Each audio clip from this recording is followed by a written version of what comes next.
crashing economies and unprecedented austerity. The Gulf region survived this season of rock-bottom oil prices. Also on today's program, TPP or not TPP? The possible implications of one of the world's biggest ever trade deals. And in picture this, a new year and a new round of protests in Hong Kong.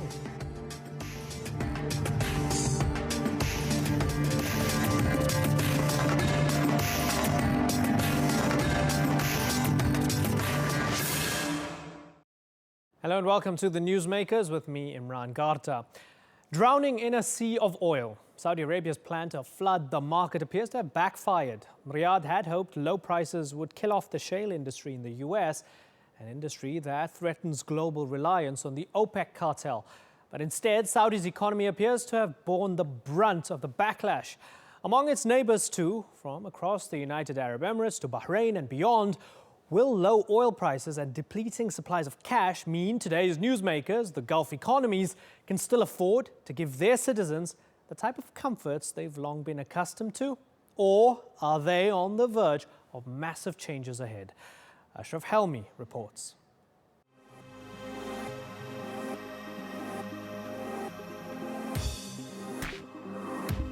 Futuristic skyscrapers tower into the air. The rich Gulf states have built their cities using money from their huge oil reserves. But global oil prices are down at record levels, hovering around $30 a barrel. And the region's top producers like Saudi Arabia, Kuwait and the United Arab Emirates are feeling the pinch. The drop in oil prices comes down to the simple economics of supply and demand. Saudi Arabia, the Gulf's largest producer, isn't selling as much to the United States, which has nearly doubled its own production over the last few years. Now Gulf countries find themselves competing for Asian markets, further driving down prices. The world cartel of oil producers OPEC has been criticised for not intervening to stabilise the oversupplied market. Saudi Arabia has pressured Gulf states not to cut production, fearing that would mean losing out on market share. That decision may backfire. Last year, Saudi posted a budget deficit of $98 billion. That's 15% of its GDP. And the IMF says revenues of the oil-rich kingdom and its Arab Gulf allies will slip by $300 billion this year.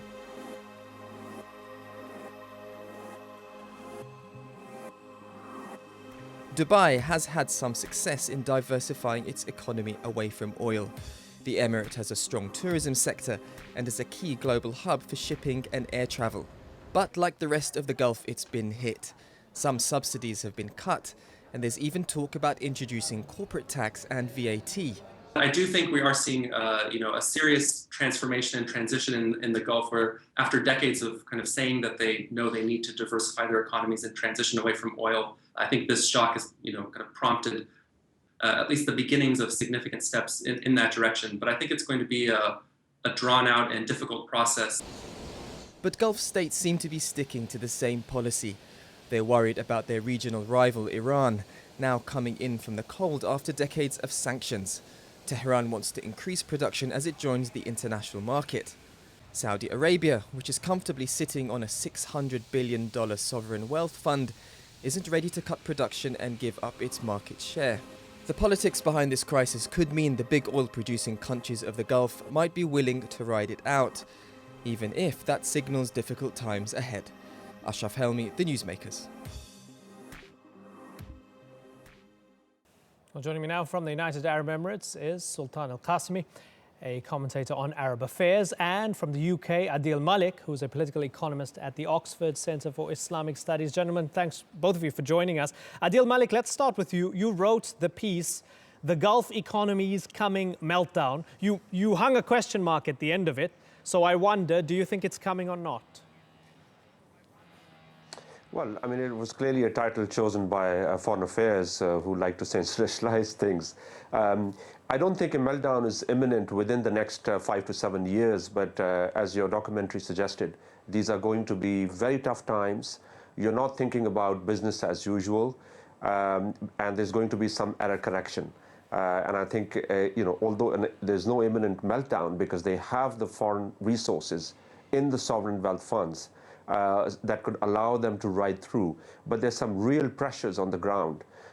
Typically, if you look at periods of low oil prices in the Middle East, particularly in the Gulf, these are also moments of great opportunity because they allow countries to reform, undertake painstaking reforms that would otherwise not be undertaken. And you already have some signals of those reforms. So for instance, in Saudi Arabia, the subsidy on oil has been reduced somewhat.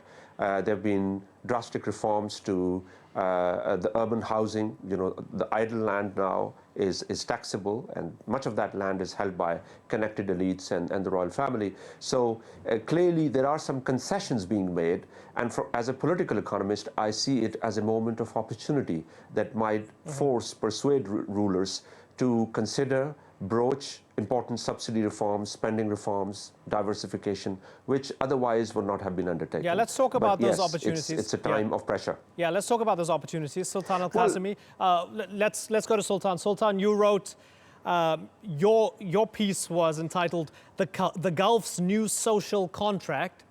Do you mean taxation? Yes, indeed. There have been murmurs we've been hearing across the Gulf for the past few months about possible introduction of income tax. As you know, the Gulf states have, in the past few years, introduced a variety of indirect taxes, including municipal taxes, road taxes, and even corporate taxes, such as those taxes imposed on banks. However, we have heard that in addition to the value-added tax that we expect to be introduced in the next 3 years, the Gulf states are seriously considering the introduction of income taxes, which would really be a game changer with regards to the social contract that has existed over the past few decades between Gulf citizen and Gulf government. Adil, once there's taxation, won't people want representation? They'd want to elect their leaders, wouldn't they, Adil? Well, of course, I mean, taxation introduces whole sort of new dynamics because you're going to find those new representative pressures. But I must tell you that those representative pressures existed even before. If those pressures did not exist, the Saudi government wouldn't have come round to imposing a tax on idle urban land. The fact that much of that urban land was held by connected elites, yet still a tax was imposed on it, meant that the regimes are feeling the fire under their feet. And that is indeed the case with around 30,000 people joining in some of these labor markets, young graduates in some countries, Saudi Arabia, 300,000 new graduates. So sustaining the old social contract is becoming more and more difficult.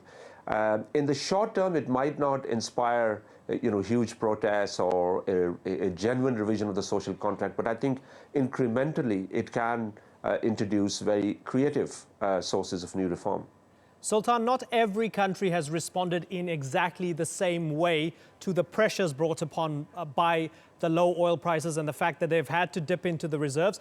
Out of all the Gulf countries, which Gulf country seems the most vulnerable and precarious to you?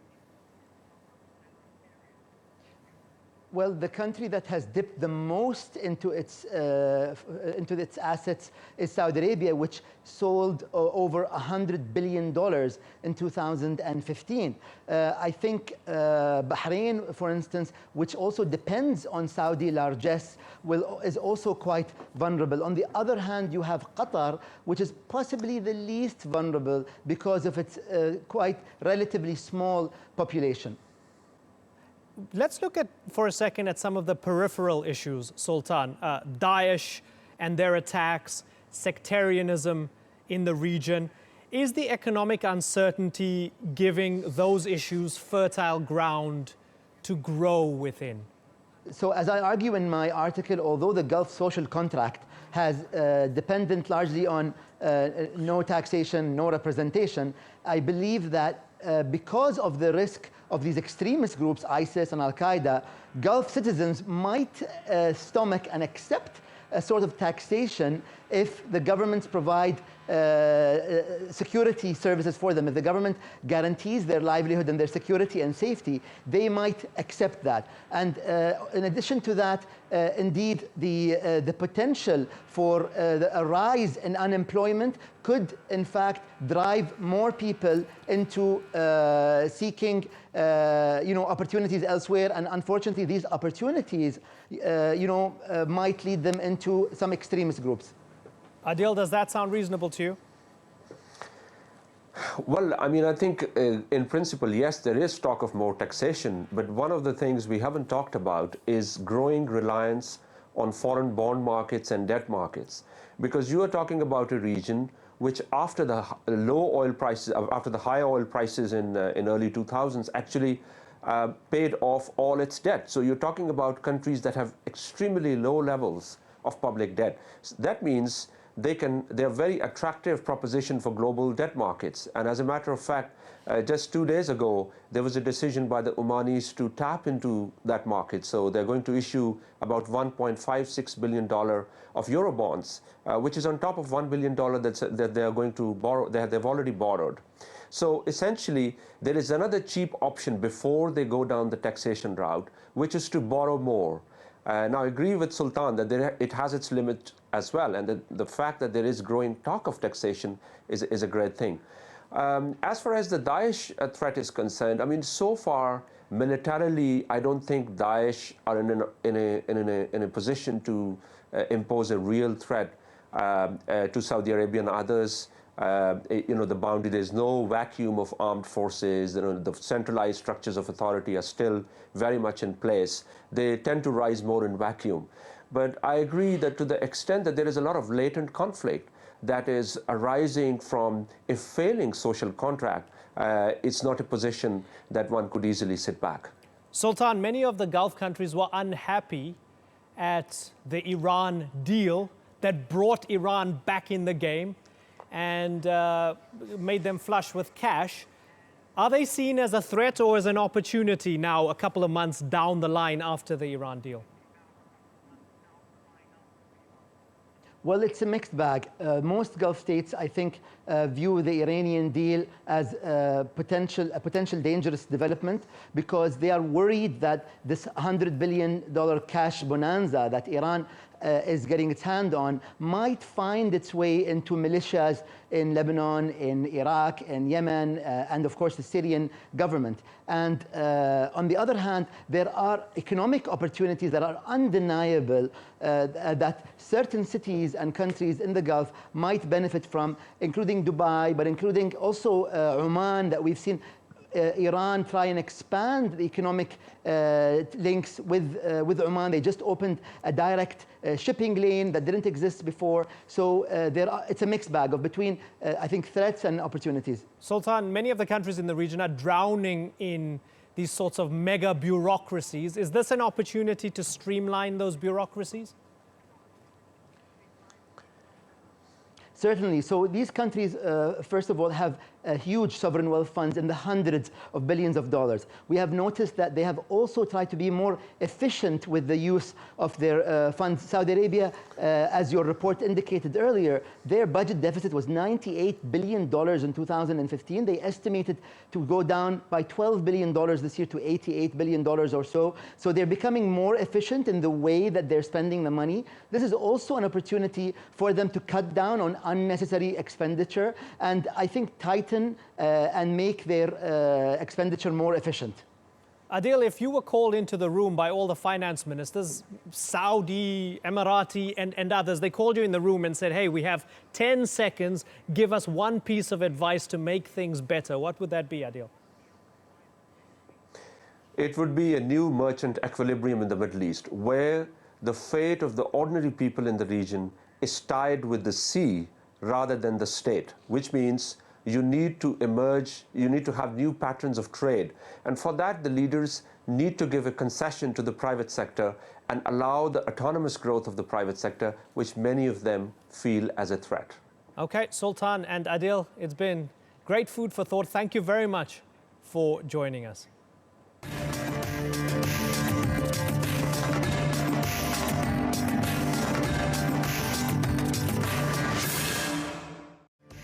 Still to come on the Newsmakers, the deal dividing opinion like no other. We take a closer look at the TPP and its potential impact around the world. And in Picture This, a food fight in Hong Kong.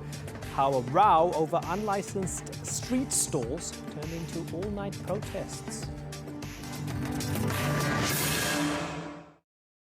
It's the trade deal that's meant to be the most important for a generation. The TPP agreement will create a closer economic union between 12 Pacific nations, making up 40% of the global economy. But beyond that, there's not much more we know. The talks that created this agreement had been kept under close guard, along with the draft text. Opponents say it will unduly benefit big business, while its supporters say it will boost economies and raise working conditions. Yvette McCullough explains. It's the biggest free trade deal in history, bringing together 12 countries with a combined GDP of $28 trillion. Supporters of the Trans-Pacific Partnership Agreement say it will eliminate trade barriers, create jobs, and raise living standards. But others say it will empower corporations and erode democracy and sovereignty. The TPP is a deal between these countries. Together, they make up 40% of the world's economy. The agreement aims to cut tariffs and create standards in industries like pharmaceuticals, farming and travel. It's also meant to make it easier for companies to raise funds across borders, help skilled people find jobs overseas, and exporters compete in foreign markets. We believe in fair competition, which is why TPP is the first trade agreement to level the playing field between private firms and state-owned enterprises. And we believe that citizens should be able to explore new ideas and innovate, which is why TPP protects the free flow of data. The deal is the result of 5 years of negotiations, but carried out behind closed doors. Opponents say it lacks transparency, and they also say big business will be the only winner.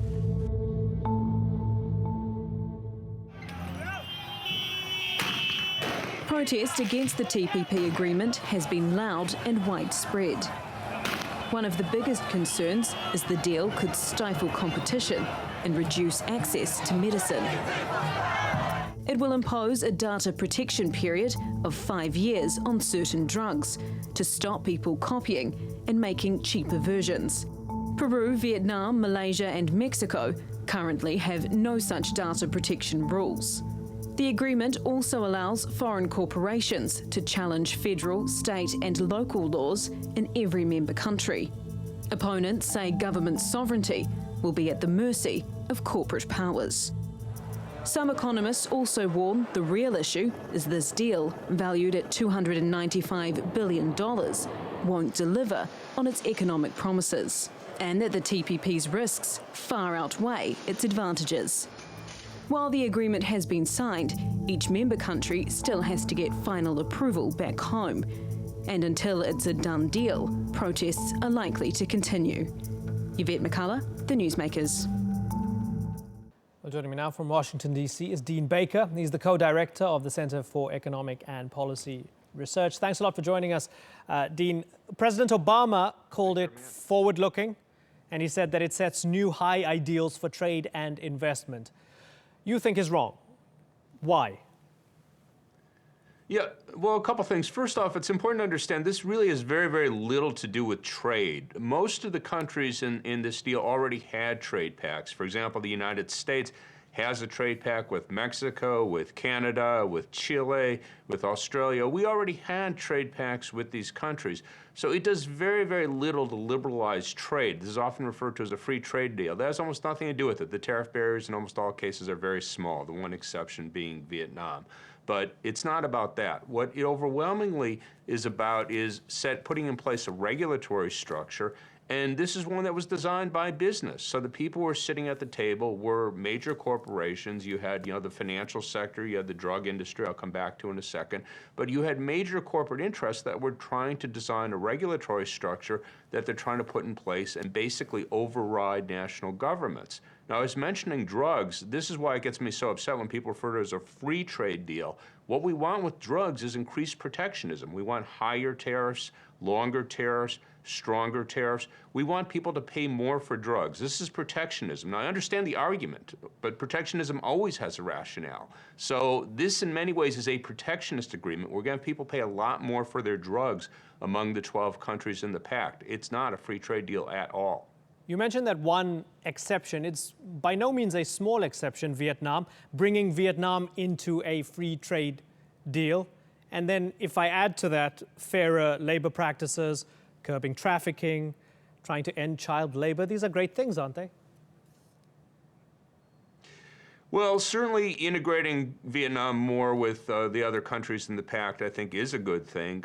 The extent to which we'll see enforcement on any of these rules on child labor, on respecting workers' rights, that I think is very much an open question, because we've seen this in other cases, and it's always kind of treated as, you know, that's the kids' table. So there's very clear processes for redress. If Pfizer thinks its patents are being violated by another country, there's a very clear process. There's investment state dispute settlement mechanisms outside of the judicial process. So they have a clear way to bring that. If it turns out that Vietnam isn't honoring its pact, its commitments in the pact, that's a state-to-state thing. And what we've seen in the past, and I'm speaking of U.S. administrations, obviously there's 12 countries in the pact, but the U.S. we expect to be the big actor. It's kind of like, oh, you should not do that. There's a commitment to improve. Something I'm curious about, it's a Pacific treaty, but there's no China. I mean, that's like The Godfather without Brando. Why do you think China's not involved at all? Well, the strategy, seemed to be, again, no one confided with me what exactly they were planning, but the strategy seemed to be was work with closer U.S. allies, put together a pact. It's likely to be expanded. There's other countries. Indonesia, for example, has indicated it wants to come in. So bring in other countries and then negotiate with China on terms that would be presumably more favorable to the United States. This is one of the reasons a big issue here is there's nothing about currency management. And as you probably know, China's deliberately kept the value of its currency down in order to maintain a large trade surplus. That's certainly been a big issue with the United States. There's no wording on currency management or no binding wording on currency management. And the concern of many people in the United States is that if China were to come in, it would be extremely difficult then to add that wording. So the presumption is at some point China will come in once this gets to be a bigger pact and very attractive to them. Yeah, given that this has been passed, but individual countries have to go back and ratify it and get the buy-in from their people, at this stage, would you tweak it? Would you refine it? Or would you still want it scrapped altogether? I just don't see that much here. I would not see a loss in scrapping it. Again, we already have trade agreements with most of these countries. Again, it's 12 by 12, so you have to look at each specific country with the other countries. I'm sure there are some big barriers that do come down. But for the most part, this really isn't about trade. It's about regulations. And in many cases, I think the regulatory structure is quite pernicious. I'll just give you a very concrete example. Genetically modified organisms. A lot of countries require labeling for, if you're going to get food that has genetically modified organisms. That's something that could well be contested under this. Now, I don't feel strongly I eat genetically modified organisms, but some people want to know that, and I think that's a reasonable thing. That might be banned under this deal. And again, the issue with drugs, we're going 100% the wrong way. We should not be making drugs more expensive and harder for people to get. That's really the wrong thing to do. Do you think the GMOs could be covered up? I mean, the labeling of the GMOs could be covered up under intellectual property rights, perhaps? Well, that wouldn't be an intellectual property issue. The question is, if someone were to contest it, they would say, is this a regulation that can be justified based on the science? Right. Then it would be decided by the investor-state dispute settlement mechanisms, and that's entirely outside the judicial process. So, we have no way of knowing how they would decide that. Okay, got it. Okay, that was fascinating. Dean Baker, thank you very much for joining us. It's been a pleasure. In today's Picture This, there have been riots on the streets of Hong Kong following the removal of illegal food stalls set up for Lunar New Year celebrations. Let's take a look.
Today's newsmakers have been the Gulf economies, an environment in which lavish subsidies kept the monarch's powers virtually unchecked, but one that now threatens unprecedented change. So what next for the region?